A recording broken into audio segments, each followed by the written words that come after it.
खडक कशापासून बनते रे? लावारसाच्या पेशापासून।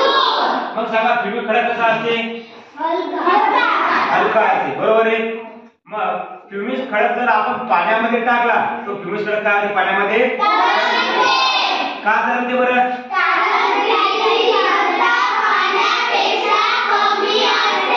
कारण त्या खडकाची घनता पाण्याच्या घनतेपेक्षा कमी असते। मग आपण पाहायचं का प्रॅक्टिकल करून तरंगते का ते? आता आपण फ्युमिक खडक आणला, बरोबर आहे।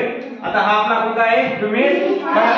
हा आपण काय करायचा? पाण्यामध्ये टाकू आणि बघून तरंगते का ते, बरोबर आहे।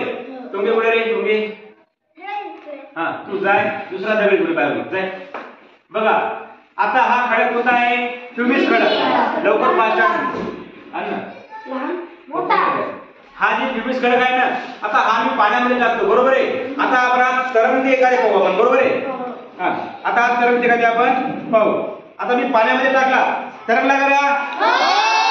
तरंगला। मग आता हा दगड आहे दुसरा, बरोबर आहे। हा एक दुसरा दगड आहे। आता हा आपण पाण्यामध्ये टाकू, हा पाहू आपण तरंगते का ते? तरंगला का रे? नाही। मग सांगा कोणता खडक तरंगते? फ्युमिक खडक। का तरंगला बरं फ्युमिक खडक? कारण त्याची घनता पाण्यापेक्षा कमी असते, बरोबर आहे। समजलं तुम्हाला फ्युमिक खडक? हो। फ्युमिक खडकावर बघा असे छद्र छद्र असतात, बरोबर आहे। असे डॉट डॉट असतात आहे ना, थोडे थोडे गॅप असते आहे ना, समजलं का?